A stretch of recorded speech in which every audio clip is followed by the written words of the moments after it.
हा ही साफ कर. यादी केली ना तुम्ही? बघू. बघ ना. गणपती आणणे. ही कुठली यादी आहे? अशी कशी यादी केली आहे तुम्ही? काय? गणपती आणणे, डेकोरेशन करणे, दोनच गोष्टी लिहिल्या आहेत यादी. तिसरा आयटम वाच ना. तिसरा आयटम? तिसरा आयटम सगळ्यात महत्वाचा आहे, तो वाच. कुठे लिहिलाय तिसरा आयटम? स्वानंदीला विचारून सगळं करायचं. काय यादी आहे? एक्झॅक्टली, हाच तरी सगळ्यात महत्वाचा तिसरा आयटम. ही यादी केली आहे तुम्ही? बघा तरी.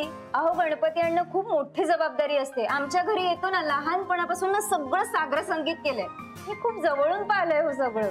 हे मला अगदीच माहितीये, म्हणून मी म्हंटल तिसरा आयटम जो आहे ना सगळ्यात महत्वाचा, सगळं स्वानंदीला विचारून करायचं. काय वहिनी, बरोबर की नाही? हो. हा. आणि एक सगळ्यात महत्वाची गोष्ट काय? आता पुढचे 5 दिवस खूप काम असणार आहे, मला खूप काम करावं लागणार आहे. तर प्लीज अजिबात असं हसून लाजून माझ्याकडे बघायचं नाही. माझी विकेट जाते, पुढे कामच सुचत नाही मला. मग गप्प बसाव. I love you too. Ganpati असेपर्यंत ना हे बोलू नका तुम्ही. अच्छा, याचा पण उपास करायचा? अरे काय टाइमपास झाला तुमचा? गणपती कधी आणायचे, काय तयारी करायची ठरवायचं की नाही काही? आम्ही ते ठरवतोय आता. अरे मग आम्ही याची वाट तरी बघायची, नाही तर बोलवायचं तरी आम्हाला. अच्छा, म्हणजे आमच्याकडनं कुठलं मार्गदर्शन सल्ला नकोच आहे का? आई, असं का बोलतेस तू? असं काही आमच्या नव्हतं मनात. आणि आई, स्वानंदी आम्हाला सांगत होती की बर स्वानंदीचं ऐकायचंय का? म्हणजे आमची काही गरजच नाहीये आता. बोल स्वानंदीचं ऐकूया आपण. आई, आया तसं नाहीये. तू बाबा दोघं मोठे आहात, तुम्ही सांगा ना, आम्ही त्याचप्रमाणे करू सगळं.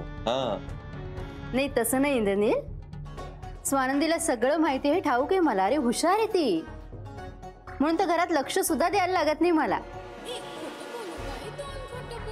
पण घरामध्ये पहिल्यांदाच गणपती येतोय आपल्या, त्यामुळे वडीलधारे म्हणून आमची मतं घेशील अशी अपेक्षा होती आमची, बाकी काही नाही का? आई मग बोला ना तुम्ही.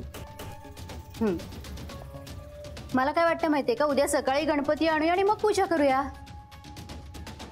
अच्छा आई, गुरुजींशी बोलावं लागेल ना? अरे गुरुजी कशाला हवेत? पूजेसारखी पूजा आपण करूया ना. आई तसं नसतं, म्हणजे तो पार्थिव गणेश असतो ना, त्याचं विसर्जन करायचं असतं ना, त्यामुळे त्याची आधी प्राणप्रतिष्ठा करावी लागते, पूजा सांगावी लागते. घरात कोणाला पूजा सांगता येत असेल तर मग नाही लागत गुरुजी. नाही, आणि ती घरातल्या पुरुषाला सांगावी लागते, कारण तो यजमान असतो ना. नाही बाबा, हल्ली तसं काही नसतं. आणि देवाला पुरुष आणि बाई ना सारखेच. हल्ली तर मुंजीत सुद्धा मुलाला आईच्या मांडीवर बसवतात. आता आईंना पूजा सांगता येत असेल तर माझी काहीच हरकत नाही.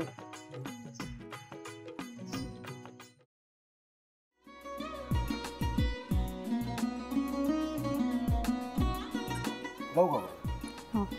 असाच लावू ना.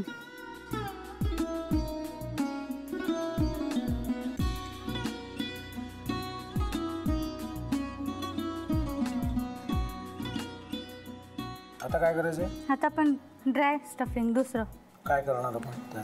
आपण ह्याच्यात मेयोनीज न टाकता बाकीचे सगळे साहित्य टाकायचे. अच्छा, हे सगळं. ऋतू, माझा तर विश्वासच बसत नाहीये. म्हणजे अगं बहिणी आमचं लग्न व्हावं म्हणून किती प्रयत्न करत होते, आणि ते सगळं करताना ती शिवच्या आम्हाला माहिती पुरवते. नाही, मला नाही वाटत. गौरी खूप चांगली असतो म्हणून तुला सगळं जगत चांगलं दिसतं, पण शिव उगाच बोलला असेल का? त्याच्यावर विश्वास नाहीये का तुझा?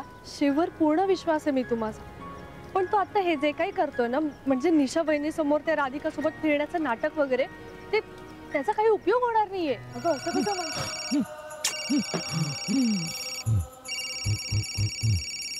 अगं नीलिमा, जतीन भाईंचा कॉल आहे. हो माहितीये. रिसीव कर ना. अगं बघ, कट झाला.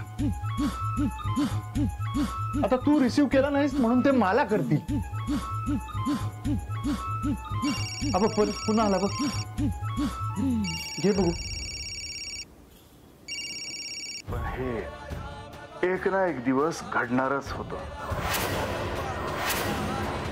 आता मला कळलं तुम्ही 2 दिवस झाले काय सांगत होता ते.